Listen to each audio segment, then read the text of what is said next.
Mga puso, this morning sabay tang ila-ilaho ng usa sa mga bibo og makalingaw nga vlogger sa social media nga ginadalata sa bisan asang parte sa nasod. Mas ilado siya sa iyang vlog nga Hello Shane. Pero atong ila-ilahon si Shane Funcion. Hi Shane, good morning and welcome din sa At Home with GMA Regional TV. Kumusta ka karong buntaga? Hello! Good morning sa mga kapuso sa Mindanao. I'm doing great. Alright, glad to hear nga na kas maayong kahimtang karon Shane, pero unang-una, to know you more, kinsa ba si Shane Funcion gawa sa iyang pagka-content creator? Wow, ka-deep, oy. Where should I start? I'm really from Mindanao. I'm from Cabadbaran, Luzon del Norte. I am a nurse by profession, but God took me to another path. I was a youth minister, and God took me to another path as well. But really, my passion is to communication.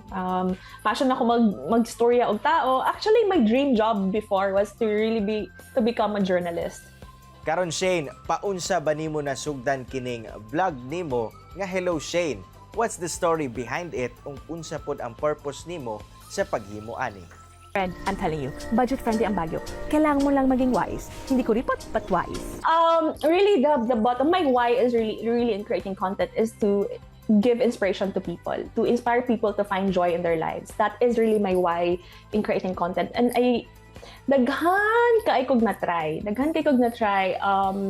I started creating content end of 2018, I think. Tapos, very consistent, from time to time. Pero I knew in 2018 that what's next for me, because I was a youth minister of a Catholic organization before. And then I was assigned sa daghan kaayo nga lugar. Yeah, can I say, nakaadto ko ubang countries na nana.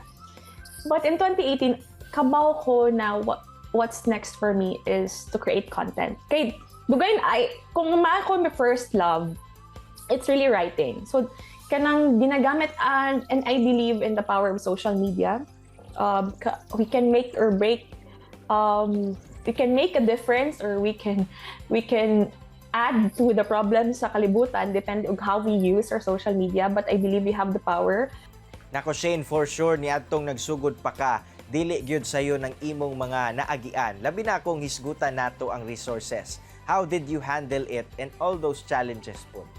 I don't know. First, deep kay niya question, no? But really, content creation requires a lot of self-awareness. Really. Kay daghan kay ka-challenges. Especially na, kanang pag-start, kanang sometimes, oh my gosh, I remember looking back, kanang naabit ako kay mabuhat nga video na kasi I back then, karon na anay mo nitabang na ako edit sa some of my videos. Pero back then, kana bitaw you poured so much effort, time, wala ning gutulgan, tas kanang tuo bitaw kay kasi material, kanang shucks, kanang wala siguro ni tas pag-post kay ako ra mga friends ni tanaw. Bitaw it didn't even get 1,000 views. Bitaw ko heartbreaking. Pero I am very grateful because I have a very strong support system. Challenges, bashers. Again, content creation requires a lot of self-awareness because you have to know who you really are. A lot of people will tell you a lot of things about you. Bisa unsa na lang jud kanang hello di jud siguro ni sila lang migsudan. Kay kanang dili at worst kanang di ko kasabot kanang siguro sad kay silang life, no? Kay kanang maski ubang tao kay hilabtunon kay sila. Shane, sagad sa akong mga nakita nga features nimo nga tsada gyud kaayo kay mga tourist destinations nato dinhi sa atong nasod. Busa, unsa pa ba ang angay atangan sa itong mga kapuso gikan sa imong mga content? I am really dedicating my content to travel.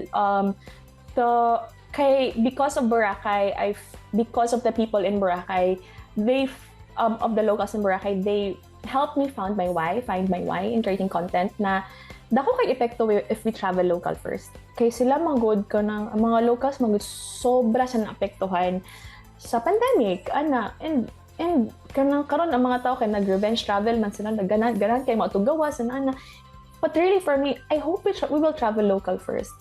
Kay win-win siya. Cheaper, makatamang pa ta sa local. But aside from that, I want to go deeper in my content. I hope kanang hinahinay sa I want to share more stories as I travel about people, about the place. Shane, alang sa mga kapuso viewers this morning, labi na sa mga buot sab nga mahimong successful content creator sama nimo, aduna ka ba'y mensahe o tambag nga mahatag ngadto kanila? Ooh. First, you have to really know your why. Why are you doing these things? Kaya you will get lost in the process. Both kung magkalisod, walay mo tanaw sa imong video, o kanang, and then kung kanang people will notice you because it can be very overwhelming. When I got noticed, it was very overwhelming.